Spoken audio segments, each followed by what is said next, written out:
मेरे प्यारे दोस्तों, मैं वैभव एक बार फिर से आप सबका स्वागत करता हूं आपके अपने ऑनलाइन प्लेटफॉर्म एग्जाम स्टडी में। आप सभी मेरे भाई बहनों का बहुत बहुत स्वागत है। जल्दी से सारे लोग आ जाइए, फिर आज के सेशन की हम लोग शुरुआत करेंगे।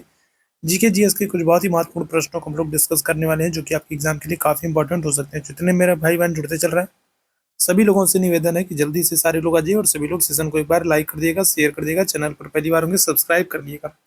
चलिए शुरू करते हैं इसी के साथ आज की क्लास को। पहला प्रश्न आपके सामने है, भारत में ग्रीष्मकालीन मानसूनी हवाएं किस दिशा की ओर चलती हैं? तो बताइएगा। भारत में अगर हम लोग बात करेंगे, भारत में ग्रीष्मकालीन जो मानसूनी हवाएं होती हैं, ये किस दिशा की ओर चलती हैं? दक्षिण पश्चिम से उत्तर पूर्व की ओर, उत्तर पूर्व से दक्षिण पश्चिम की ओर, दक्षिण पश्चिम से उत्तर पश्चिम की ओर, उत्तर पश्चिम से दक्षिण पश्चिम की ओर। तो बताइएगा क्या हो जाएगा करेक्ट आंसर। पहले प्रश्न का आप सभी मेरे भाई बहनों को आंसर करना है। बताइएगा, बहुत ही बेहतरीन सा प्रश्न है। देखिए, सबसे पहले हम लोग बात कर लेते हैं किसकी, अपने प्यारे भारत की बात कर लेते हैं। ठीक है, क्या कर लेते हैं, तो अपने सबसे पहले अपने हम लोग प्यारे भारत की बात कर लेते हैं। तो ये हमारा क्या है, तो ये हमारा प्यारा, ठीक है, क्या हो जाएगा, भारत हो जाएगा। ठीक है, ये हमारा प्यारा भारत है। अब इस भारत की अगर हम लोग बात करें, इस भारत को हम लोग क्या करते हैं, इस तरीके से चार दिशाओं में क्या करते हैं, डिवाइड कर देते हैं। ठीक है, तो ये आपका क्या हो जाएगा, तो ये हो जाएगा आपका उत्तर पश्चिम हो जाएगा। इधर की अगर हम लोग बात करें, ये हो जाएगा उत्तर पूर्व हो जाएगा। ठीक, इधर की अगर हम लोग बात करें तो ये हो जाएगा आपका दक्षिण पश्चिम हो जाएगा, और इधर की बात करें तो ये हो जाएगा दक्षिण पूर्व हो जाएगा। अब आपसे पूछ रहा है भारत में ग्रीष्मकालीन जो मानसूनी हवाएं, तो आपको पता है मानसूनी हवाएं जो है या मानसून की जो उत्पत्ति होती है वो अरब सागर से होती है। सबसे पहले केरल के कहाँ पर, मालाबार तट पर टकराता है मानसून, और इस तरीके से क्या करता है, भारत में प्रवेश करता है। ठीक है, क्या करता है, तो भारत में इस तरीके से मानसून क्या करता है, प्रवेश करता है।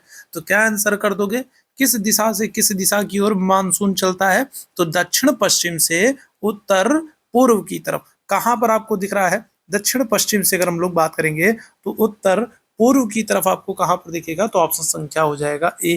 ठीक है, क्या हो जाएगा, तो अगर हम लोग बात करेंगे पहले प्रश्न की, तो इस प्रश्न का जो करेक्ट आंसर हो जाएगा वो क्या हो जाएगा, हो जाएगा ऑप्शन संख्या ए हो जाएगा, बिल्कुल एकदम करेक्ट हो जाएगा। क्लियर है, चलिए बहुत अच्छे। ठीक है, अगर आपसे पूछ ले कि लौटता मानसून, अगर आपसे क्या कर ले, अगर आपसे यही पूछ ले कि लौटता जो मानसून होता है, जो लौटता मानसून होता है, ये कौन सा मानसून होता है, लौटता मानसून कौन सा होता है, तो ये जो उत्तरी पूर्वी मानसून है। ठीक है, कौन सा, तो जो ये उत्तरी पूर्वी मानसून है, ये क्या होता है, ये आपका लौटता मानसून है, जो आकर के कहाँ पर, जो आकर के कोरोमंडल तट पर वर्षा करता है। अगर आपसे लौटता मानसून पूछा जाए तो लौटता मानसून आप आंसर क्या करोगे, लौटता मानसून कौन होता है, तो आप आंसर करोगे उत्तर पूर्वी मानसून। कौन सा, तो उत्तर पूर्वी जो मानसून है, इसको लौटता मानसून भी कहते हैं। जो कहाँ पर, जो कोरोमंडल तट पर, तमिलनाडु में कहाँ पर, जो तमिलनाडु में कोरोमंडल तट पर वर्षा करता है। ठीक है, लौटता मानसून क्या होगा, लौटता मानसून उत्तरी पूर्वी मानसून होता है, जो कोरोमंडल तट पर वर्षा करता है। क्लियर है, चलिए आगे बढ़ा जाए दूसरे प्रश्न की तरफ। दूसरा प्रश्न कह रहा है, जब दिन और रात की अवधि बराबर होती है तो सूर्य की किरणें सीधी पड़ती, बताइएगा तो दिन और रात कब बराबर होगा, सूर्य की किरणें कहां पर सीधी पड़ेंगी। देखिए, अगर हम लोग बात करें तो ये हमारी क्या है, तो ये हमारी है पृथ्वी। ठीक है, ये क्या है, तो ये हमारी पृथ्वी है। ठीक है, अब इस पृथ्वी पर अगर हम लोग बात करेंगे तो तीन रेखाएं होंगी। ठीक है, एक होती है आपकी कौन सी, एक होती है आपकी 0 डिग्री अक्षांश रेखा, जिसको आप क्या कहते हो, जिसको आप इक्वेटर कहते हो, जिसको आप भूमध्य रेखा कहते हो। ठीक है, भूमध्य रेखा कहते हो। दूसरी आपकी क्या होती है, दूसरी एक होती है उत्तरी गोलार्ध से गुजरती है, जिसको आप क्या करते हो, जिसको आप 23.5 डिग्री नॉर्थ कहते हो। क्या करते हो, नॉर्थ कहते हो, कर्क रेखा कहते हो। ठीक है, क्या कहते हो, ट्रॉपिक ऑफ कैंसर कहते हो, कर्क रेखा कहते हो। और तीसरी जो रेखा होती है वो होती है 23.5 डिग्री दक्षिण। ठीक है, जिसको आप क्या करते हो, जिसको आप कहते हो ट्रॉपिक ऑफ कैप्रिकॉर्न कहते हो, जिसको आप मकर रेखा कहते हो। तो ये तीन महत्वपूर्ण रेखाएं होती है जिनको हम लोग को पढ़ना होता है। आपसे पूछ रहा है कि जब दिन और रात बराबर होगा तब सूर्य की किरणें किस पर पड़ेंगी। तो देखो मेरे भैया, दिन और रात तभी बराबर होगा जब क्या होगा, जब एकदम सूर्य का प्रकाश क्या हो, एकदम बीचों बीच में पड़ेगा। जब बीचों बीच में सूर्य का प्रकाश पड़ेगा तो क्या होगा, तो एकदम दोनों तरफ, दोनों गोलार्धों में बराबर बराबर सूर्य का प्रकाश पहुंचेगा। तो दोनों गोलार्धों में क्या होगा, जब बराबर प्रकाश पहुंचेगा तो दिन और रात बराबर होगा। तो भूमध्य रेखा पर, कौन सी रेखा पर? तो भूमध्य रेखा पर जब सूर्य का लंबवत प्रकाश पड़ता है तो दिन और रात क्या होता है? बराबर होता है। तो पहले तो ऑप्शन संख्या क्या हो जाएगा? बी बिल्कुल एकदम करेक्ट हो जाएगा। भूमध्य रेखा पर जब सूर्य का प्रकाश लंबवत पड़ता है तो दिन और रात बराबर होता है। ठीक। अब दूसरा प्रश्न ये बन जाता है कि भूमध्य रेखा पर सूर्य का प्रकाश कब कब लंबवत पड़ता है? तो दो तारीखें आपको याद रखना है। एक याद रखना है 21 मार्च को। ठीक है, कब? एक याद रखना है आपको 21 मार्च को, और दूसरा आपको याद रखना है 23 सितंबर को। 21 मार्च और 23 सितंबर को भूमध्य रेखा पर सूर्य का लंबवत प्रकाश पड़ता है, और 21 मार्च 23 सितंबर को क्या होता है? दिन और रात बराबर होता है। दिन रात कब बराबर होता है? तो दिन रात 21 मार्च और 23 सितंबर को क्या होता है? दोनों गोलार्धों में दिन और रात बराबर होता है। ठीक है, 21 मार्च और 23 सितंबर को दोनों गोलार्धों में दिन और रात बराबर होता है। क्यों बराबर होता है? क्योंकि इस दिन भूमध्य रेखा पर सूर्य का लंबवत प्रकाश पड़ता है। ठीक। अच्छा, जब कर्क रेखा पर सूर्य का लंबवत प्रकाश पड़ेगा तो क्या होगा? तो उत्तरी गोलार्ध में सबसे बड़ा दिन होगा। मतलब कब? 21 जून को। कर्क रेखा पर सूर्य का लंबवत प्रकाश कब पड़ता है? 21 जून को पड़ता है। और जब 21 जून को कर्क रेखा पर सूर्य का लंबवत प्रकाश पड़ेगा तो ये उत्तरी गोलार्ध में सबसे बड़ा दिन होगा। इसी तरीके से मकर रेखा पर अगर आपसे पूछा जाए तो मकर रेखा पर सूर्य का लंबवत प्रकाश कब पड़ता है? तो आप क्या कहोगे? आप कहोगे 22 दिसंबर को। ठीक है, कब? तो 22 दिसंबर को मकर रेखा पर सूर्य का लंबवत प्रकाश पड़ता है। और जब मकर रेखा पर सूर्य का लंबवत प्रकाश पड़ता है तो दक्षिणी गोलार्ध में सबसे बड़ा दिन होता है। ठीक।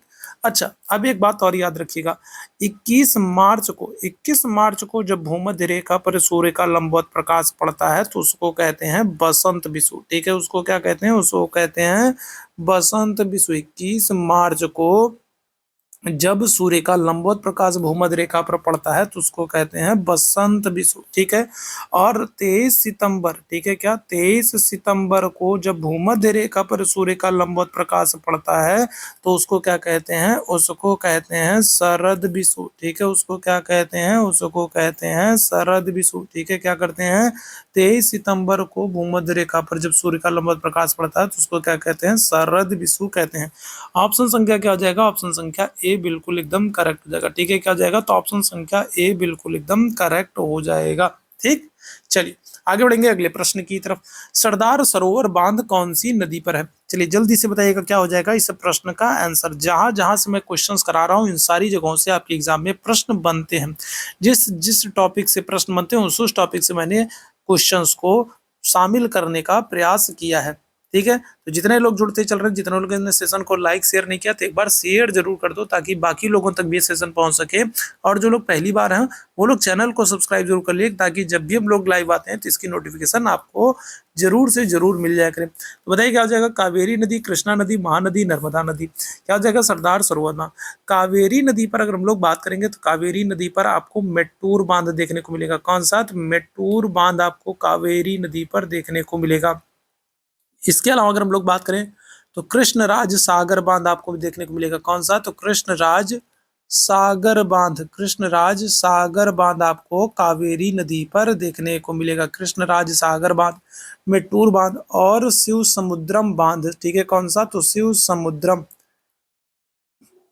समुद्रम बांध। ये सब आपको कहां पर? तो ये सब आपको कावेरी नदी पर देखने को मिलेगा। कृष्णा नदी पर अगर हम लोग बात करेंगे तो कृष्णा नदी पर आपको अलमाटी बांध। ठीक है, कौन सा? तो अलमाटी बांध। और कौन सा बांध देखने को मिलेगा? नागार्जुन सागर बांध। अलमाटी बांध, नागार्जुन सागर बांध, अलमाटी बांध, नागार्जुन सागर बांध, अलमाटी बांध, नागार्जुन सागर बांध। ठीक है, ये देखने को मिलेगा। महानदी पर अगर हम लोग बात करें तो महानदी पर क्या हो जाएगा? तो महानदी पर हीरा कुंड बांध परियोजना। कौन सी? तो हीरा कुंड बांध परियोजना। महानदी पर अगर हम लोग बात करेंगे कौन सी? तो हीरा कुंड बांध परियोजना कहां पर? महानदी पर आपको देखने को मिलेगा। नर्मदा नदी पर आपको क्या हो जाएगा? सरदार सरोवर परियोजना देखने को मिलेगी। ऑप्शन संख्या क्या हो जाएगा? तो ऑप्शन संख्या डी हमारा बिल्कुल करेक्ट हो जाएगा। सरदार सरोवर बांध परियोजना कौन सी है? नर्मदा नदी पर। नर्मदा नदी कहाँ से निकलती है? तो नर्मदा नदी मैकाल के अमरकंटक से निकलती है। नर्मदा नदी कहाँ से? तो मैकाल के अमरकंटक से निकलती। नर्मदा नदी मैकाल के अमरकंटक से निकलती है। नर्मदा नदी पर आपको धुआंधार, ठीक है, कौन सा? धुआंधार और कपिल धारा जलप्रपात देखने को मिलता है। धुआंधार, कपिल धारा जलप्रपात देखने को मिलता है। ठीक है, क्या हो जाएगा? तो नर्मदा नदी कहाँ से? मैकाल के अमरकंटक से निकलती है धुआंधार कपिलधारा जलप्रपात आपको नर्मदा नदी पर देखने को मिलेगा, और नर्मदा नदी पर क्या हो जाएगा? सरदार सरोवर बांध स्थित है। तो ऑप्शन संख्या क्या करोगे? तो डी बिल्कुल एकदम करेक्ट आंसर हो जाएगा। ठीक है, चलिए आगे बढ़ेंगे अगले प्रश्न की तरफ। अगला प्रश्न आपके सामने है, निम्नलिखित में से कौन सा विकल्प सुमेलित नहीं है? कौन सा विकल्प सुमेलित नहीं है आपको बताना है। कलपक्कम तमिलनाडु, तारापुर राजस्थान, नरौरा उत्तर प्रदेश, कैगा कर्नाटक। बताएंगे फटाफट सभी लोग, बताइएगा क्या हो जाएगा इस प्रश्न का करेक्ट आंसर। तो देखो ये सारे क्या है? तो ये सारे परमाणु ऊर्जा केंद्र है। ठीक है, क्या है? तो ये सारे परमाणु ऊर्जा केंद्रों के नाम दिए गए हैं। ठीक है, क्या है? ये सारे परमाणु ऊर्जा केंद्रों के नाम दिए गए हैं। दूसरी तरफ क्या किया गया? दूसरी तरफ राज्य के नाम दिए गए, और आपको बताना है कौन सा सही सुमेलित नहीं है। ठीक है, एक तरफ आपको परमाणु ऊर्जा केंद्र के नाम दिए गए, दूसरी तरफ राज्य के नाम दिए गए। तो कलपक्कम तमिलनाडु, ये तो बिल्कुल एकदम ठीक है। तारापुर, देखो तारापुर कहाँ पर है? तारापुर अगर हम लोग बात करेंगे तो तारापुर महाराष्ट्र में है। ठीक है, तारापुर कहाँ पर है? तारापुर महाराष्ट्र में है। और रावत भाटा अगर आपसे पूछा जाएगा तो रावत भाटा आप कहोगे राजस्थान में है। ठीक है, कहाँ पर है? तो रावत भाटा अगर हम लोग बात करेंगे तो रावत भाटा राजस्थान में है। तारापुर की बात करेंगे तो ये कहाँ पर है? महाराष्ट्र में। तो ऑप्शन संख्या बी जो है हमारा सही सुमेलित नहीं है, गलत है, और गलत ही हमको बताना था। तो ऑप्शन संख्या बी हमारा बिल्कुल करेक्ट आंसर हो जाएगा। नरौरा उत्तर प्रदेश में है, कैगा कर्नाटक में है, कलपक्कम तमिलनाडु में। क्लियर है? तो ऑप्शन संख्या बी यहाँ पर गलत है और यही हमारा आंसर है। आगे बढ़ेंगे अगले प्रश्न की तरफ। कश्मीर को शेष भारत से जोड़ने वाला दर्रा कौन सा? बताइएगा क्या हो जाएगा? कश्मीर को शेष भारत से जोड़ने वाला दर्रा कौन सा है? तो क्या हो जाएगा? इस प्रश्न का आंसर करना है। चलिए जल्दी से सारे मेरे भाई आंसर करेंगे, जल्दी से सारे मेरे भाई आंसर करेंगे। क्या हो जाएगा? तो कश्मीर की अगर हम लोग बात करें तो कश्मीर को शेष भारत से जोड़ने वाला दर्रा कौन है? ये ऊपर आपका जम्मू कश्मीर है और इधर शेष भारत, तो ये जम्मू कश्मीर को शेष भारत से जोड़ने वाला दर्रा कौन होगा ये आपको बताना है। तो नोटा दर्रा, बोलन दर्रा, बनिहाल दर्रा, काराकोरम दर्रा। क्या करोगे? तो देखो आप जब जम्मू से क्या करते हो, जब आप जम्मू से कश्मीर की तरफ जाते हो, ठीक है, क्या करते हो? पहले तो आपको जम्मू पड़ जाएगा। जम्मू से जब आप कश्मीर की तरफ जाओगे, कश्मीर ऊंचाई पर है, तो कश्मीर जाओगे तो कश्मीर की सुंदरता को देख करके आपका मन क्या हो जाता है? निहाल हो जाता है। क्या हो जाता है? जम्मू से जब आप कश्मीर की तरफ जाओगे, जैसे जैसे कश्मीर की तरफ जाओगे आपको कश्मीर की सुंदरता देखने को मिलेगी, है ना। वहां पर डल झील आपको देखने को मिलेगा, वहां पर आपको बुलर झील देखने को मिलेगा, कश्मीरी सुंदरता आपको देखने को मिलेगी वहां पर। तो क्या होगा? तो आपका सुंदरता देख देख करके आपका मन क्या हो जाएगा? निहाल हो जाएगा। तो किस दर्रे से? तो बनिहाल दर्रे से होकर के जब कश्मीर की तरफ जाओगे तो आपका मन निहाल हो जाएगा। क्लियर है? तो इस तरीके से आप याद रखना, कभी नहीं भूलोगे। ठीक है, जम्मू से जब आप श्रीनगर की तरफ जाते हो तो क्या होगा?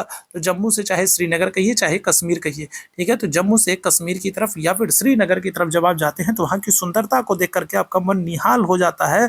और किस दर्रे से आप प्रवेश करते हैं? तो बनिहाल दर्रे से। ऑप्शन संख्या क्या हो जाएगा? सी बिल्कुल एकदम करेक्ट हो जाएगा।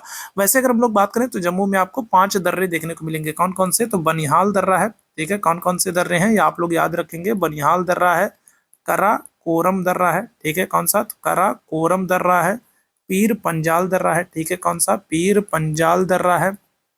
इसके अलावा जो जिला दर्रा है, जो जिला दर्रा है, और क्या हो जाएगा? और बुर्जिला दर्रा है, ठीक है, कौन सा? तो जो जिला दर्रा, बुर्जिला दर्रा, पीर पंजाल दर्रा, कराकोरम दर्रा, बनिहाल दर्रा, ये 5 दर्रे आपको कहां पर? जम्मू एंड कश्मीर में देखने को मिल जाएंगे। इस प्रश्न का ऑप्शन संख्या बी बिल्कुल एकदम करेक्ट आंसर हो जाएगा। क्लियर है? चलिए आगे बढ़ेंगे अगले प्रश्न की तरफ। कर्णप्रयाग संगम है, बताइएगा क्या हो जाएगा? जब देखो आप लोग क्या करते हैं, जब हम लोग उत्तर भारत के मैदान को पढ़ते हैं, ठीक है, क्या करते हैं? जब हम लोग सिंधु नदी तंत्र, गंगा नदी तंत्र को पढ़ते हैं तो यहाँ पर हम लोग गंगा नदी तंत्र में जब पढ़ते हैं तो यहाँ पर क्या होता है? यहाँ पर कई सारी छोटी छोटी नदियां निकलती हैं। आगे जाकर के ये सब क्या हो जाती है? ये सब नदियां मिल जाती हैं और ये सब नदियां आकर मिल जा करके क्या होती है? आगे जाकर के गंगा का निर्माण करती हैं। तो ये जो छोटी छोटी नदियां हैं, इन्हीं से संबंधित प्रश्न पूछा गया है आपसे। आपको बताना है कर्णप्रयाग में कौन कौन सी नदियां मिलती हैं। चलो जल्दी से बता दिएगा क्या हो जाएगा? कर्णप्रयाग में कौन कौन सी नदियां मिलती हैं, बताएंगे क्या हो जाएगा? चलो जल्दी से बताइएगा, सारे लोग आंसर करेंगे, क्या हो जाएगा?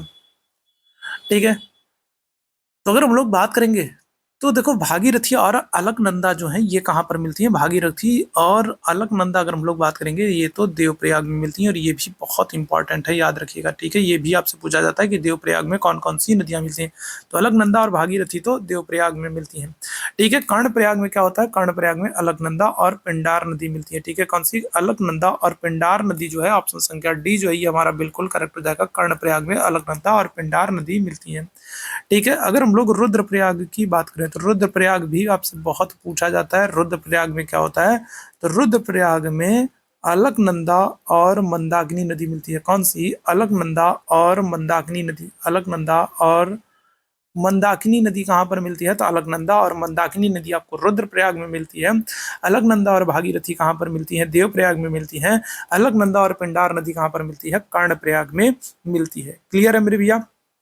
अच्छा, अच्छा, अगर आपसे क्या कर ले, अगर आपसे पूछ ले बद्रीनाथ, अगर आपसे पूछ ले बद्रीनाथ, बद्रीनाथ कौन सी नदी के किनारे है, तो क्या आप कहोगे, बद्रीनाथ अलकनंदा नदी के किनारे। ये भी बहुत महत्वपूर्ण है, ठीक है। क्या होगा, बद्रीनाथ कौन सी नदी किनारे है, अलकनंदा नदी के किनारे है। और अगर आपसे पूछ ले केदारनाथ कौन सी नदी के किनारे है, तो केदारनाथ आप क्या कहोगे, आप कहोगे मंदाकिनी नदी के किनारे। क्लियर है, ठीक है। यहाँ से एक ना एक प्रश्न जरूर से आपके एग्जाम में आपको देखने को मिलेगा। रुद्रप्रयाग में कौन सी नदी, रुद्रप्रयाग में अलकनंदा और मंदाकिनी मिलती हैं। के मंदाकिनी नदी के किनारे क्या है, केदारनाथ है। बद्रीनाथ के किनारे, बद्रीनाथ कौन सी नदी किनारे, अलकनंदा नदी के किनारे है। भागीरथी और अलकनंदा नदी जहाँ पर मिलती है वो देवप्रयाग है। और कर्णप्रयाग किसका संगम है, तो अलकनंदा और पिंडार का। ऑप्शन संख्या क्या करोगे, डी आंसर कर दीजिएगा। आगे बढ़ेंगे अगले प्रश्न की तरफ। बंगाल की खाड़ी से लगे भारत के तटीय मैदानों को क्या करते हैं, चलिए जल्दी से बताएंगे क्या हो जाएगा। देखो ये हमारा, ठीक है, दक्षिण भारत है, ठीक है। क्या है, तो ये हमारा दक्षिण भारत है, ठीक है। चलो अब ये क्या कह रहा है, तो ये दक्षिण भारत कह रहा है। तो आपसे कह रहा है बंगाल की खाड़ी, इस तरफ जो ये इस तरफ जो ये तटीय मैदान है इनको क्या कहते हैं, यहाँ पर जो तटीय मैदान है इनको क्या कहते हैं। तो देखो इस तरफ आपको 3 तटीय मैदान देखने को मिलेंगे। कौन कौन से, एक आपको उत्कल देखने को मिलेगा, फिर कौन सा, फिर आपको उत्तरी सरकार देखने को मिलेगा, उत्तरी सरकार आपको देखने को मिलेगा।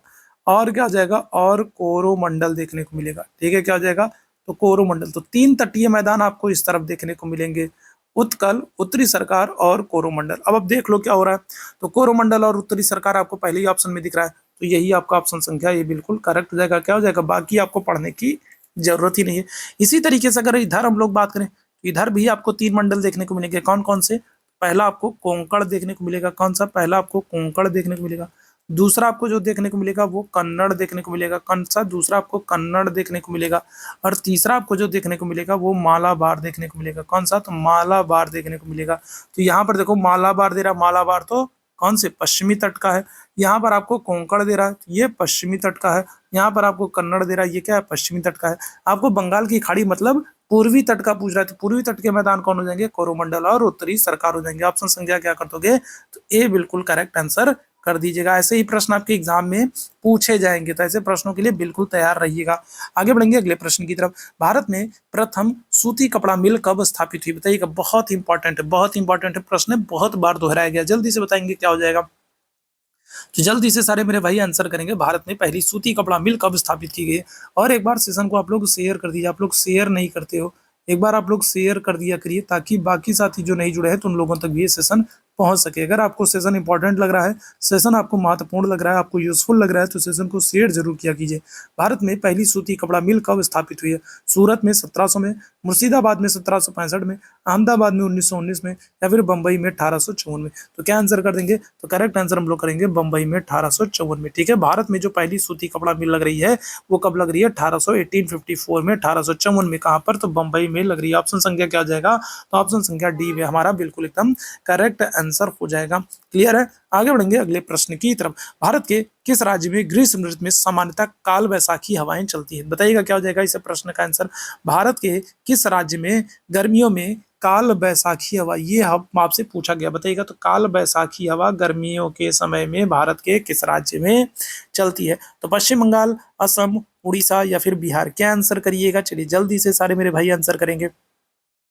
भारत के किस राज्य में ग्रीष्म ऋतु में सामान्यतया काल बैसाखी हवा चलती है, तो क्या आंसर करिएगा? तो करेक्ट आंसर हम लोग कर देंगे ऑप्शन संख्या ए, पश्चिम बंगाल। पश्चिम बंगाल और उससे सटे हुए जो झारखंड है, ठीक है, तो वहां पर जो हवाएं चलती है उनको क्या करते हैं? उनको गर्मियों में जो हवाएं चलती हैं उनको काल बैसाखी कहते हैं। ऑप्शन संख्या क्या हो जाएगा?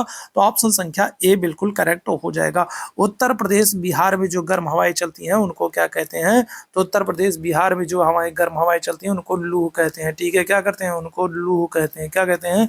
तो उनको लूह कहते हैं, याद रखेंगे। क्लियर है? चलिए आगे बढ़ेंगे अगले प्रश्न की तरफ। निम्नलिखित में से कौन दलहन फसल नहीं है? बताइएगा तो कौन सी दलहन फसल नहीं है? आपसे पूछ रहा है नहीं है, कौन सी दलहन फसल नहीं है? क्या आंसर करिएगा? चना, मूंग, मखाना, अरहर। तो कौन सी दलहन फसल नहीं, कौन सी दाल की एक फसल नहीं है, आपसे ये पूछ रहा है। तो चना, मूंग, मखाना, अरहर, क्या आंसर करिएगा? बताइए। अच्छा, अगर आपसे यहीं पर दलहन अनुसंधान संस्थान पूछ ले, क्या कर ले? अगर आपसे यहीं पर दलहन अनुसंधान संस्थान पूछ ले तो क्या आंसर करोगे? तो आप आंसर करोगे कानपुर, ठीक है, क्या करोगे? तो कानपुर करोगे। कानपुर में दलहन अनुसंधान संस्थान है। और याद रखना कानपुर में क्या होगा? तो कानपुर में चीनी अनुसंधान संस्थान भी है, ठीक है, क्या है? तो कानपुर में दलहन अनुसंधान तो है ही और साथ ही साथ चीनी अनुसंधान संस्थान भी है। अगर आपसे पूछा जाए दलहन उत्पादन में कौन सा राज्य शीर्ष पर है, तो दलहन उत्पादन की अगर हम लोग बात करें, दाल के उत्पादन, दलहन उत्पादन की बात करें तो कौन सा राज्य शीर्ष पर है? तो एमपी। एमपी क्या है? मध्य प्रदेश शीर्ष पर है। क्या है? मध्य प्रदेश शीर्ष पर है। दाल के उत्पादन, दलहन के उत्पादन की बात करेंगे तो मध्य प्रदेश से क्या हो जाएगा? शीर्ष पर हो जाएगा। दलहन अनुसंधान संस्थान कानपुर में है, चीनी अनुसंधान संस्थान कानपुर में है। कौन सी दलहनी फसल नहीं है? तो आप आंसर करोगे मखाना। मखाना दलहनी फसल नहीं है, मखाना दलहनी फसल नहीं है। ऑप्शन संख्या क्या कर देंगे? तो सी आंसर कर देंगे। क्लियर है? चलिए आगे बढ़ेंगे अगले प्रश्न की तरफ। बिहार राज्य में केला उत्पादन का प्रसिद्ध क्षेत्र बताइएगा। बिहार में केला के लिए कौन सा क्षेत्र प्रसिद्ध है? बिहार में केला जो है, केला उत्पादन के लिए भागलपुर की अगर हम लोग बात करेंगे तो ये सिल्क उद्योग के लिए प्रसिद्ध है। भागलपुर की अगर हम लोग बात करेंगे तो ये किसके लिए? तो ये सिल्क उद्योग के लिए प्रसिद्ध है। किसके लिए? तो सिल्क उद्योग के लिए फेमस है, ठीक है, भागलपुर की अगर हम लोग बात करेंगे। बताइएगा तो केला उत्पादन के लिए प्रसिद्ध क्षेत्र कौन सा हो जाएगा? तो क्या आंसर कर दोगे? आप आंसर कर दोगे हाजीपुर, ठीक है, क्या कर दोगे? तो हाजीपुर आंसर कर दोगे। हाजीपुर का केला बिहार में फेमस है। ऑप्शन संख्या बी बिल्कुल एकदम करेक्ट आंसर हो जाएगा। क्लियर है? चलिए आगे बढ़ेंगे अगले प्रश्न की तरफ। भारत में वन्य जीव संरक्षण अधिनियम कब लागू किया गया? बताइएगा। ये तो मैंने लास्ट क्लास में भी आप लोगों को बताया था। तो वन्य जीव संरक्षण अधिनियम कब लागू होगा? बताइएगा जल्दी से, सारे लोग आंसर करेंगे। तो वन्य जीव संरक्षण अधिनियम क्या आंसर होगा? तो 1972 में, ठीक है, कब? 1972 में वन्य जीव संरक्षण अधिनियम आएगा। 1992 में क्या होगा? 1992 में प्रोजेक्ट एलिफेंट आएगा, ठीक है, क्या होगा? तो 1992 में प्रोजेक्ट एलिफेंट आएगा, ठीक है। और याद रखिएगा हाथी को 2010 में क्या किया गया है? तो हाथी को 2010 में विरासत पशु घोषित कर दिया गया। भारत का विरासत पशु घोषित कर दिया गया। हाथी को क्या कर दिया गया? तो हाथी को 2010 में विरासत पशु घोषित कर दिया गया। 1992 में क्या है? तो 1992 में प्रोजेक्ट एलिफेंट आया है, ठीक है। 1972 में वन्य जीव संरक्षण अधिनियम आया है। अगर आपसे वन संरक्षण अधिनियम पूछे, अगर आपसे वन संरक्षण अधिनियम पूछे तो आप आंसर क्या करेंगे? तो आप आंसर करिएगा 1980 में।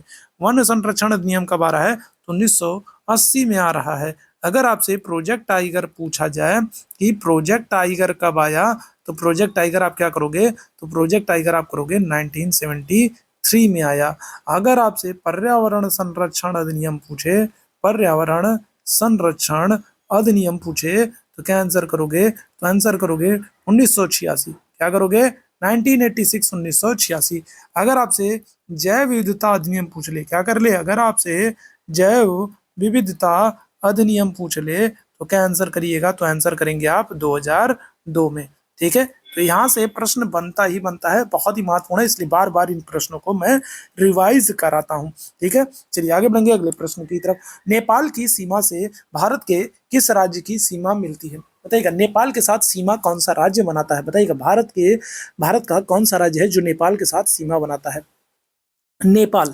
नेपाल की राजधानी अगर हम लोग बात करें तो नेपाल की राजधानी क्या हो जाएगी, तो राजधानी हो जाएगी काठमांडू। ठीक है, क्या हो जाएगी, नेपाल की राजधानी हो जाएगी काठमांडू हो जाएगी। ठीक है, नेपाल का खेल भी आपसे पूछा जाता है, तो खेल क्या कहोगे, तो खेल आप बताओगे वॉलीबॉल है। ठीक है, क्या है, तो नेपाल का जो खेल है वो क्या है, तो वो वॉलीबॉल आप आंसर करोगे।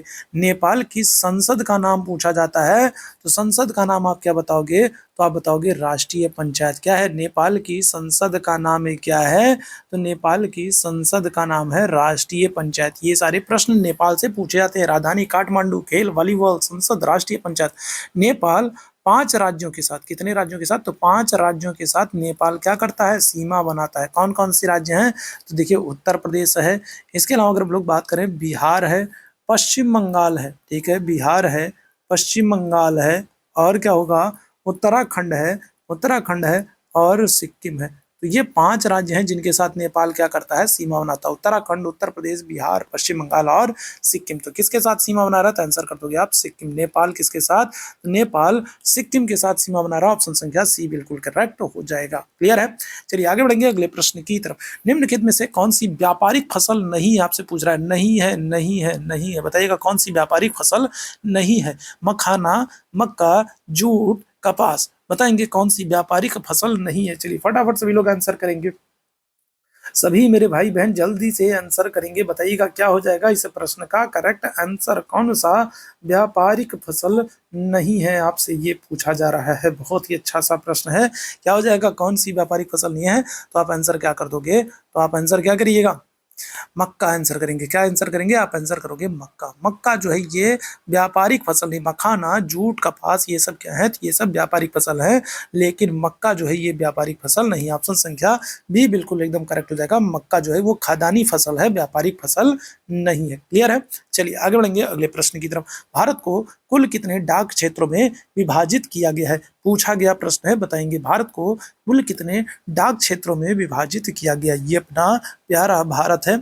चलिए जल्दी से सारे मेरे भाई आंसर करेंगे, तो क्या हो जाएगा, तो ये अपना प्यारा क्या है, तो ये अपना प्यारा भारत है। और भारत को कुल कितने डाक क्षेत्रों में विभाजित करने का काम किया गया है, तो क्या आंसर कर दोगे, आप आंसर कर दोगे ऑप्शन संख्या डी, 9 क्षेत्रों में। कितने क्षेत्रों में, तो 9 क्षेत्रों में विभाजित करने का काम किया गया। ऑप्शन संख्या क्या आ जाएगा, डी बिल्कुल करेक्ट हो जाएगा।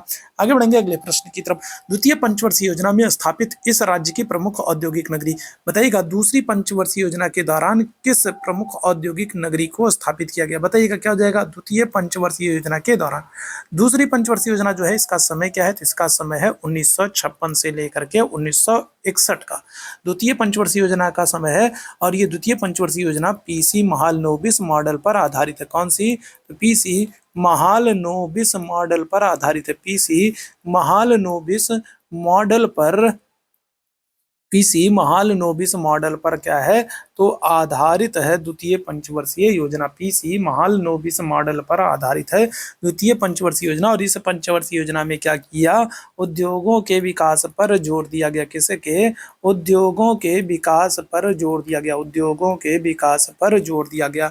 अगर हम लोग बात करें तो द्वितीय पंचवर्षीय योजना के दौरान देखो, एक तो दुर्गापुर में स्टील प्लांट लगाया गया। कहाँ पर, दुर्गापुर में स्टील प्लांट लगाया गया। दुर्गापुर कहाँ पर पड़ेगा, दुर्गापुर पश्चिम बंगाल में पड़ेगा। और किसकी मदद से लगाया गया, तो इंग्लैंड की मदद से। किसकी मदद से, तो इंग्लैंड की मदद से, इंग्लैंड की मदद से दुर्गापुर में एक स्टील प्लांट लगाया गया। दूसरा अगर हम लोग बात करें तो राउरकेला में लगाया गया। राउरकेला कहाँ पर है, तो राउरकेला आपको उड़ीसा में देखने को मिलेगा। और ये किसके सहयोग से लगाया गया, तो ये जर्मनी के सहयोग से लगाया गया। तीसरा जो लगाया गया वो कहाँ पर लगाया गया, तीसरा भिलाई में लगाया गया। कहाँ पर, भिलाई में। ये भिलाई कहाँ पर है, तो भिलाई छत्तीसगढ़ में है। कहाँ पर है, भिलाई छत्तीसगढ़ में है। और भिलाई जो है ये किसके सहयोग से लगाया गया, तो क्या कहोगे, तो आप कहोगे रूस में। तो क्या आंसर हो जाएगा, तो करेक्ट आंसर हो जाएगा भिलाई। ठीक है, क्या हो जाएगा, भिलाई में स्टील प्लांट लगाया गया, रूस की मदद से लगाया गया। भिलाई कहाँ पर है, छत्तीसगढ़ में। ठीक, चलिए आगे बढ़ेंगे अगले प्रश्न की तरफ। भारतपुर पश्चिमी बिहार भारत के किस राज्य में स्थित है, बताइएगा गुजरात, मध्य प्रदेश, राजस्थान, महाराष्ट्र। भरतपुर पश्चिमी बिहार भारत के किस राज्य में स्थित है? भरतपुर पश्चिमी बिहार भारत के किस राज्य में स्थित है? क्या आंसर करेंगे? करेक्ट आंसर कर देंगे राजस्थान। क्या कर देंगे? तो भरतपुर याद रखिएगा राजस्थान में अगर हम लोग बात करें तो एक तो है केवलादेव, ठीक है, कौन सा? तो एक है केवलादेव जिसको हम लोग क्या करते हैं, जिसको हम लोग घाना कहते हैं, और दूसरा जो है कौन सा? दूसरा है सरिस्का, ठीक है, कौन सा है? दूसरा है सरिस्का। तो ये दो पश्चिमी बिहार है। भरतपुर पश्चिमी बिहार जो है ये आपका कहाँ पर? राजस्थान में, ठीक है। केवलादेव, घाना, सरिस्का को भी याद रखेंगे। क्लियर है? ये सभी महत्वपूर्ण है। क्या हो जाएगा? ऑप्शन संख्या सी बिल्कुल करेक्ट हो जाएगा, राजस्थान। राजस्थान में अगर हम लोग बात करें तो राजस्थान में खेतड़ी क्षेत्र आप याद रखेंगे। खेतड़ी क्षेत्र जो है वो किसके लिए प्रसिद्ध है? तो वो तांबे के उत्पादन के लिए। किसके लिए? तो तांबे के उत्पादन के लिए खेतड़ी क्षेत्र जो है वो किसके लिए प्रसिद्ध है? तो वो तांबे के उत्पादन के लिए प्रसिद्ध है। क्लियर है? चलिए आगे बढ़ेंगे अगले प्रश्न की तरफ। निम्नलिखित में से कौन काकोरी कांड से संबंधित नहीं है? बताइएगा कौन काकोरी कांड से संबंधित नहीं है? देखो यहाँ पर एक क्रांतिकारी संगठन है हिंदुस्तान रिपब्लिकन एसोसिएशन, HRA। इसकी स्थापना कब हो रही है? इसकी स्थापना 1924 में हो रही है। कौन करेंगे? तो राम प्रसाद बिस्मिल। कौन करेंगे? तो राम प्रसाद बिस्मिल। और कौन करते हैं? और सचिंद्र सान्याल, ठीक है, कौन करते हैं? और सचिंद्र सान्याल। ये दो क्रांतिकारी हैं, इनके नाम मिलते हैं। इन दोनों क्रांतिकारियों ने 1924 में क्या किया है? हिंदुस्तान रिपब्लिकन एसोसिएशन की स्थापना की। कहाँ पर की है? तो कानपुर में की, ठीक है। कहाँ पर की? तो कानपुर में स्थापना हो रही है। कहाँ पर? तो कानपुर में स्थापना हो रही है। कानपुर में हिंदुस्तान रिपब्लिकन एसोसिएशन HRA की स्थापना हो रही है। कौन कर रहे हैं? राम प्रसाद बिस्मिल और सचिंद्र सान्याल कर रहे हैं। और यही HRA जो हिंदुस्तान रिपब्लिकन एसोसिएशन के जो क्रांतिकारी हैं, यही 1925 में क्या करेंगे? तो लखनऊ में काकोरी नामक स्थान पर क्या करेंगे? काकोरी नामक स्थान पर ट्रेन को रोक कर सरकारी खजाने को क्या कर लेते हैं? लूट लेते हैं। और यही काकोरी कांड के नाम से जाना जाता है। तो काकोरी कांड की जो घटना है ये कब हो रही है? 1925 में हो रही है। तो इसमें कौन शामिल नहीं था?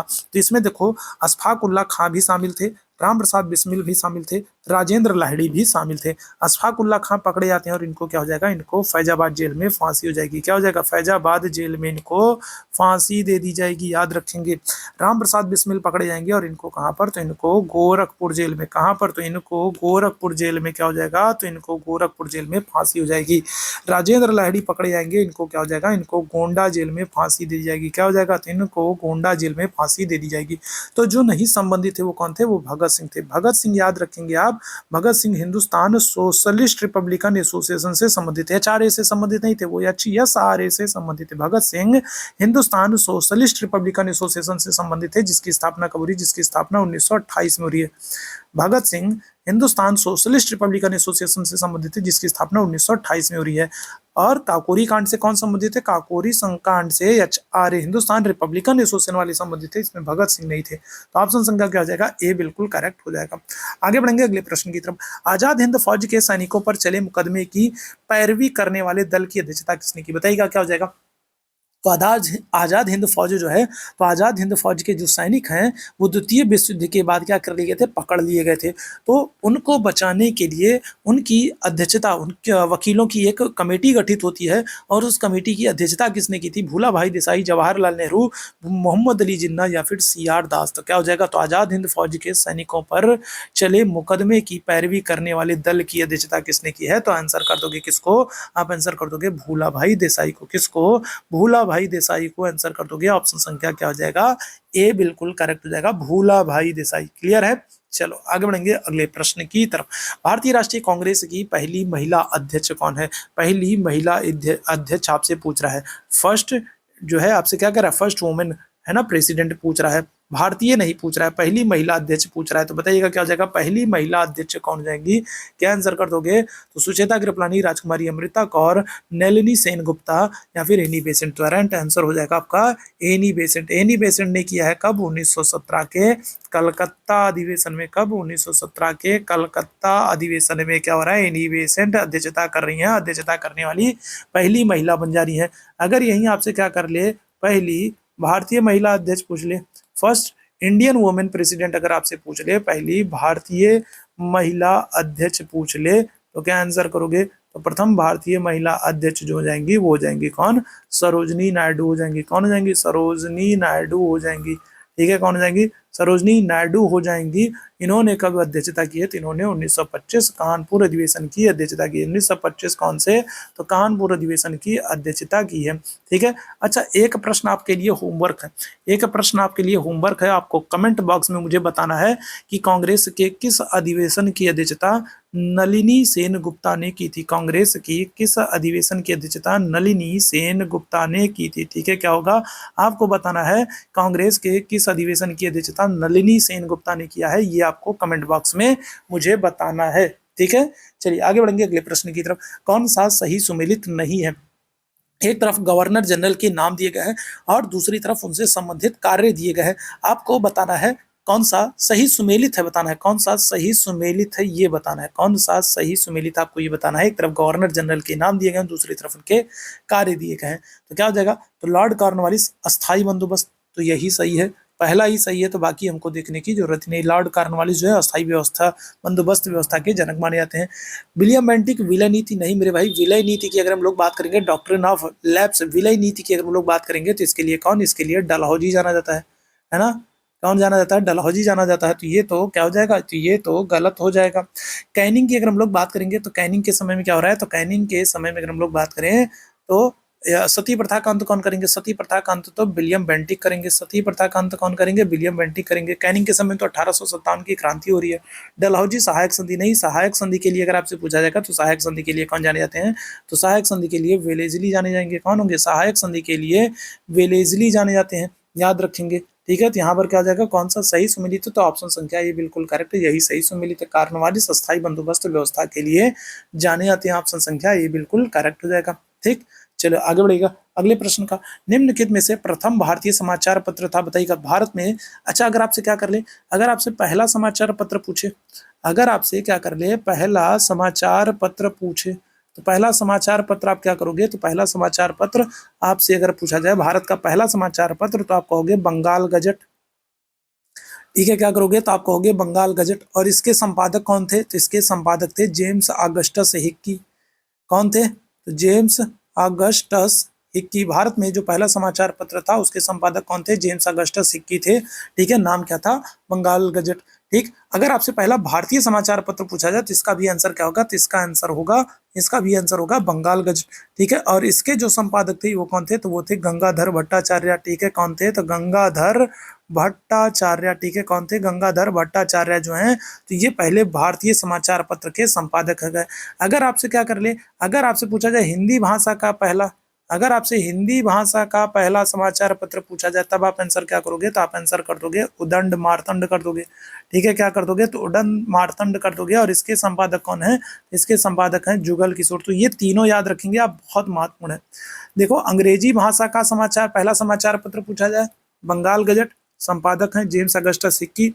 अगर आपसे पहला भारतीय समाचार पत्र पूछा जाए तो भी आप आंसर करोगे किसको? बंगाल गजट को करोगे। ठीक है, इसके संपादक कौन है? गंगाधर भट्टाचार्य। लेकिन आपसे अगर हिंदी भाषा में पूछा जाएगा तो हिंदी भाषा में जो पहला समाचार पत्र था वो था उदंड मार्तंड। इसके संपादक कौन थे? जुगल किशोर थे। कलकत्ता से इसका संपादन होता था। ऑप्शन संख्या सी बिल्कुल करेक्ट हो जाएगा। ठीक, चलिए आगे बढ़ेंगे अगले प्रश्न की तरफ। आंध्र क्षेत्र में वंदे मातरम आंदोलन को किस नाम से जाना गया? बताइएगा क्या हो जाएगा? तो कौन सा आंदोलन है जिसे आंध्र प्रदेश वाले क्षेत्र में वंदे मातरम आंदोलन के नाम से जाना जाता है? बताइएगा क्या हो जाएगा? तो कौन सा आंदोलन है जिसको आंध्र क्षेत्र में वंदे मातरम आंदोलन के नाम से जानते हैं? सविनय अवज्ञा, खिलाफत, असहयोग, स्वदेशी, क्या आंसर करिएगा? चलिए जल्दी से बताइएगा कौन सा आंदोलन है जिसे आंध्र प्रदेश वाले क्षेत्र में वंदे मातरम के नाम से जाना जाता है? तो करेक्ट आंसर क्या हो जाएगा? ऑप्शन संख्या डी हो जाएगा, स्वदेशी आंदोलन होगा। और जो ये स्वदेशी आंदोलन है, इस स्वदेशी आंदोलन की शुरुआत क्यों होगी? इस स्वदेशी आंदोलन की शुरुआत हुई थी 1905 में। ठीक है, क्या होगा? तो 1905 में इसकी शुरुआत होगी बंगाल विभाजन के विरोध में। ठीक है, किसके? तो बंगाल विभाजन के विरोध में, बंगाल विभाजन के विरोध में स्वदेशी आंदोलन की शुरुआत होगी। ठीक है, और इस बंगाली विभाजन की घोषणा कब की जाएगी? बंगाली विभाजन की घोषणा जो है ये की जाएगी 19 जुलाई 1905 को। ठीक है, कब? तो 19 जुलाई 1905 को बंगाली विभाजन की घोषणा की जाएगी। लागू कब किया जाएगा? तो लागू किया जाएगा 16 अक्टूबर 1905। ठीक है, क्या होगा? तो 16 अक्टूबर 1905 को बंगाल विभाजन को लागू किया जाएगा, याद रखेंगे। ठीक है, इस दौरान गवर्नर जनरल कौन है? तो इस दौरान गवर्नर जनरल था लॉर्ड कर्जन। ठीक है, कौन था? तो कर्जन के समय में जो है ये स्वदेशी आंदोलन लागू किया जाएगा। बंगाल में इसका नेतृत्व कौन करेगा? तो बंगाल में कौन करेगा नेतृत्व? बंगाल में सुरेंद्र नाथ बनर्जी। सुरेंद्र नाथ बनर्जी क्या कर रहे हैं? नेतृत्व कर रहे हैं बंगाल विभाजन का। बंगाल विभाजन के विरोध में स्वदेशी आंदोलन का नेतृत्व बंगाल में कौन करेंगे? तो सुरेंद्र नाथ बनर्जी नेतृत्व करेंगे। और इसी स्वदेशी आंदोलन को ही आंध्र प्रदेश और आंध्र क्षेत्र में क्या होता है? वंदे मातरम के नाम से जाना जाता है। तो ऑप्शन संख्या क्या कर दीजिएगा? तो डी बिल्कुल एकदम करेक्ट आंसर कर देंगे। आगे बढ़ेंगे अगले प्रश्न की तरफ। ईस्ट इंडिया कंपनी के शासन के दौरान किस राजस्व बंदोबस्त के अंतर्गत राजस्व एकत्र करने और उसे कंपनी को अदा करने की जिम्मेदारी गांव के मुखियाओं को सौंपी गई? बताइएगा। तो किस भू राजस्व व्यवस्था में गांव के प्रधान या गांव के मुखिया चौधरी से समझौता किया गया था? बताइएगा। तो तीन भू राजस्व व्यवस्था आप देखते हो। एक होती है जमींदारी व्यवस्था, इसी को कहते हैं अस्थाई बंदोबस्त। इसी को क्या कहते हैं? इसी को कहते हैं जमींदारी कहो चाहे अस्थाई कहो, एक ही बात है। जमींदारी बंदोबस्त कहो या फिर स्थायी बंदोबस्त कहो, एक ही बात है। इसको लागू किसने किया था? इसको लागू किया था कार्नवालिस ने। ठीक है, किसने लागू किया था? इस कार्नवालिस ने लागू किया था। और इसमें किससे समझौता किया गया था? इसमें जमींदारों से समझौता किया गया था, इसीलिए इसे जमींदारी व्यवस्था कहते हैं। ठीक है, क्या करते हैं? तो इसमें जमींदारों से समझौता किया गया था, इसलिए इसे जमींदारी व्यवस्था कहते हैं। रैयतवाड़ी व्यवस्था अगर हम लोग बात करेंगे तो इसको टॉमस मुनरो ने लागू किया था। किसने? तो इसको टॉमस मुनरो ने लागू किया था। और इसमें समझौता किससे किया गया था? रैयतों से। रैयत का मतलब क्या है? किसान से। इसमें किसानों से समझौता किया गया था, इसीलिए इसे रैयतवाड़ी व्यवस्था कहते हैं। ठीक है, ग्राम प्रधान या गांव के मुखिया से महालवाड़ी व्यवस्था में समझौता किया गया था। और इस व्यवस्था को लागू करने का श्रेय किसको जाता है? हॉल्ट मैकेंजी को जाता है। किसको जाता है? तो हॉल्ट मैकेंजी को जाता है। किसको? हॉल्ट मैकेंजी को जाता है। महालवाड़ी बंदोबस्त की बात करें तो इसको लागू करने का श्रेय हॉल्ट मैकेंजी को जाता है। और इसी महालवाड़ी व्यवस्था में क्या किया गया था? तो गांव के मुखिया, गांव के प्रधान से समझौता किया गया था। रैयतवाड़ी में किसानों से, रैयतों से समझौता किया गया था। स्थायी बंदोबस्त या जमींदारी व्यवस्था में जमींदारों से समझौता किया गया था। ठीक, चलिए आगे बढ़िएगा। रॉलेट अधिनियम 1919 का विरोध किया गया था क्योंकि इसने, बताइएगा, रॉलेट एक्ट जो 1919 में आया था, इसका विरोध क्यों किया गया था? रॉलेट एक्ट को हम लोग क्या करते हैं? रॉलेट एक्ट को हम लोग काला कानून भी कहते हैं। क्या करते हैं? रॉलेट एक्ट को काला कानून कहा गया। रॉलेट एक्ट को बिना वकील बिना दलील का कानून कहा गया। क्या किया गया? तो बिना वकील बिना दलील का कानून कहा गया। किसको? रॉलेट एक्ट को। बिना वकील बिना दलील का कानून कहा गया। रॉलेट एक्ट को काला कानून कहा गया। और क्यों इसका विरोध किया जा रहा था? क्योंकि इसने सांप्रदायिक मुसलमानों के लिए पृथक निर्वाचन क्षेत्रों का अधिकार प्रदान किया था। नहीं, ये तो गलत है। प्रांतों में द्वैत शासन लागू किया था। नहीं, गलत है। इसने भारतीयों को हथियार रखने पर रोक लगा दी थी। ये गलत है। इसने अभिव्यक्ति की स्वतंत्रता जैसे मौलिक अधिकारों को आघात पहुंचाया था। बिल्कुल, यहाँ पर हम लोग बात करें रॉलेट एक्ट का जो विरोध किया जा रहा था, इसका विरोध इसलिए किया जा रहा था क्योंकि ये क्या कर रहा है? ये अभिव्यक्ति की स्वतंत्रता जैसे मौलिक अधिकारों को हनन कर रहा था। सिर्फ शक और संदेह के आधार पर आपको क्या हो रहा था? आपको गिरफ्तार कर लिया जा सकता था। और जब आपको गिरफ्तार किया जाएगा तो आपका ना तो कोई वकील कर सकते हो और ना कोई दलील दे सकते हो, है ना। कोई एफआईआर, बिना कोई एफआईआर दर्ज किए आपको गिरफ्तार किया जा सकता है और जब तक मन हो तब तक आपको गिरफ्तार करके रखा जा सकता था। इसीलिए तो इसको काला कानून कहा गया, बिना वकील बिना दलील का कानून कहा गया। और इसीलिए क्या होगा? इसका विरोध शुरू होगा। और जलियांवाला बाग में क्या होगा? जलियांवाला बाग में लोग एकत्रित होते हैं और फिर उसके बाद वहां पर गोली चला दी जाएगी, जलियांवाला बाग हत्याकांड हो जाएगा। ये सब तो आप जानते हो। तो ऑप्शन संख्या क्या हो जाएगा? डी बिल्कुल यहाँ पर करेक्ट हो जाएगा। ठीक, आगे बढ़ेंगे अगले प्रश्न की तरफ। किस एक्ट अधिनियम के द्वारा भारतीय प्रशासन को ईस्ट इंडिया कंपनी से ब्रिटिश क्राउन को स्थानांतरित कर दिया गया? बताइएगा। बहुत ही महत्वपूर्ण प्रश्न, बहुत बार ये प्रश्न दोहराया जा चुका है। बताइएगा, तो कौन सा एक्ट है जिसके द्वारा ईस्ट इंडिया कंपनी से ब्रिटिश क्राउन को, शासन को स्थानांतरित कर दिया गया? तो आपको पता है 1857 की क्रांति होगी। और जब 1857 की क्रांति होती है, इतने बड़े पैमाने पर जब क्रांति होती है, तो फिर क्या होता है? तो फिर लगता है कि भारत में ईस्ट इंडिया कंपनी का शासन सही नहीं चल रहा है। तो इसके बाद क्या होगा? इसके बाद 1858 का एक्ट आएगा और इसी एक्ट के द्वारा भारत में जो ईस्ट इंडिया कंपनी का शासन था वो क्या कर दिया गया? वो ब्रिटिश क्राउन को स्थानांतरित कर दिया गया। क्या आंसर कर दोगे? तो ऑप्शन संख्या डी आंसर कर दीजिएगा। क्लियर है? ऑप्शन संख्या क्या कर देंगे? तो डी आंसर कर देंगे। 1858 के एक्ट के द्वारा क्या कर दिया जाएगा? तो कंपनी का जो शासन है वो ब्रिटिश क्राउन को स्थानांतरित कर दिया गया। ऑप्शन संख्या डी बिल्कुल करेक्ट हो जाएगा।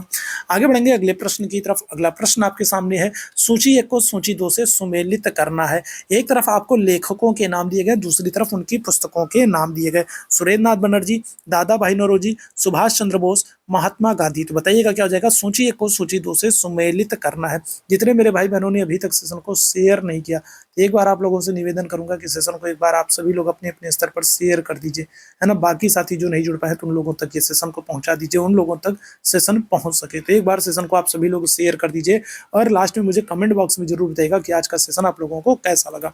तो सुरेंद्र नाथ बनर्जी की अगर हम लोग बात करें तो इनकी पुस्तक का नाम है a nation in the making. तो पहले का चौथा आपको कहां पर दिख रहा है, एक ही ऑप्शन में दिख रहा है, ऑप्शन संख्या ए दिख रहा है, तो बाकी आपको पढ़ने की जरूरत ही नहीं है। दादा भाई नौरोजी की बात करें तो इनकी पुस्तक का नाम है poverty and un British rule in India. Subhash Chandra Bose की बात करें तो इनकी पुस्तक का नाम है इंडियन स्ट्रगल। और गांधी जी की अगर हम लोग बात करेंगे तो गांधी जी की पुस्तक का नाम क्या है, तो इनकी पुस्तक का नाम है हिंद स्वराज। गांधी जी की पुस्तक का नाम क्या है, तो हिंद स्वराज। तो क्या हो जाएगा, तो ऑप्शन संख्या आप आंसर करोगे ए, तो ऑप्शन संख्या ए बिल्कुल यहाँ पर करेक्ट हो जाएगा। ठीक, आगे बढ़िएगा। भारत के स्वतंत्रता संग्राम के युग में राष्ट्रीय प्रयोजन का पक्षधर समाचार पत्र कौन था, बताएगा। तो जब भारत का स्वतंत्रता संग्राम चल रहा था उस दौरान अगर हम लोग बात करेंगे तो जो राष्ट्रीय आंदोलन है, राष्ट्रीय प्रयोजन है, उसका पक्षधर समाचार पत्र कौन था, the leader, the civil and military gazette, Dawn या फिर द स्टेट्समैन। क्या हो जाएगा, करेक्ट आंसर क्या करेगा, जब स्वतंत्रता संग्राम चल रहा था तो उसमें हमारे भारतीय राष्ट्रीय आंदोलन का समर्थन करने वाला समाचार पत्र कौन सा था, कौन सा ऐसा समाचार पत्र था जो हमारे राष्ट्रीय आंदोलनों का समर्थन कर रहा था। क्या आंसर करिएगा, तो करेक्ट आंसर कर देंगे द लीडर। ये किसका है समाचार पत्र, तो आप आंसर करोगे द लीडर जो समाचार पत्र है ये है किसका, तो ये है मदन मोहन मालवीय जी का। किसका, तो मदन मोहन मालवीय जी का। ठीक है, किसका, तो मदन मोहन मालवीय जी का। ठीक है, मदन मोहन मालवीय जी का है। ठीक है, याद रखेंगे, ऑप्शन संख्या क्या कर देंगे, ए आंसर कर देंगे। क्लियर है, चलिए आगे बढ़ेंगे अगले प्रश्न की तरफ। असहयोग आंदोलन का निर्णय भारतीय राष्ट्रीय कांग्रेस के किस अधिवेशन में लिया गया, बताइए। असहयोग आंदोलन, जब जालियांवाला बाग हत्याकांड हो जाता है, आपको पता है जालियांवाला बाग क्या होगा, जालियांवाला बाग हत्याकांड जो है ये कब हो रहा है, ये हो रहा है 13 अप्रैल 1919 को। ठीक है, कब हो रहा है, तो 13 अप्रैल 1919 को जालियांवाला बाग हत्याकांड हो रहा है, जिसमें क्या हो रहा है, भयंकर पैमाने पर गोली चला दी जाती है। जनरल डायर ने गोली चलाने का आदेश दे दिया था कि जिसमें बहुत सारे लोग मारे जाते हैं। जिसके बाद पूरे देश में इस घटना की निंदा की जाती है और कांग्रेस क्या करती है, डिसीजन लेती है कि अब हम क्या करेंगे, असहयोग आंदोलन शुरू करेंगे। और असहयोग आंदोलन जो है ये 1 अगस्त 1920 से शुरू हो रहा है। असहयोग आंदोलन जो है तो ये कब से शुरू हो रहा है, तो इसी के विरोध में असहयोग आंदोलन शुरू होगा 1 अगस्त 1920 से असहयोग आंदोलन की शुरुआत होगी। तो जो असहयोग आंदोलन शुरुआत हो रही है, इस असहयोग आंदोलन को जो है शुरू करने का जो निर्णय है वो भारतीय राष्ट्रीय कांग्रेस के किस अधिवेशन में लिया गया था, तो अहमदाबाद, बंबई, नागपुर या पटना। क्या आंसर करिएगा, तो करेक्ट आंसर जो जाएगा वो हो जाएगा नागपुर अधिवेशन। नागपुर अधिवेशन कब होगा, तो 1920 में होगा। और इसके अध्यक्ष कौन थे, अध्यक्ष का नाम याद रखेंगे। जो नागपुर अधिवेशन हो रहा है इसके अध्यक्ष कौन थे, तो इसके अध्यक्ष थे वी राघवाचारी। ठीक है, कौन थे, तो 1920 में जो नागपुर अधिवेशन हो रहा है इसकी अध्यक्षता किसने की थी, इसके अध्यक्ष थे वी राघवाचारी। और इसी अधिवेशन में क्या होगा, तो जो असहयोग आंदोलन है इसको शुरू करने का निर्णय लिया जाएगा। ठीक है, तो ऑप्शन संख्या क्या करेगा, तो सी आंसर कर देंगे, बिल्कुल एकदम करेक्ट हो जाएगा। ठीक, तो ये आज का महत्वपूर्ण सेशन था। उम्मीद है सेशन आप लोगों को पसंद आया होगा। सेशन पसंद आया हो तो सेशन को लाइक कीजिए, शेयर कीजिए, चैनल पर पहली बार होंगे तो सब्सक्राइब जरूर कीजिएगा। अभी के लिए हम लोग बस इतना ही करेंगे। थैंक यू सो मच आप सभी मेरे 6 भाई बहनों को मेरे साथ जुड़ने के लिए। Thank you so much.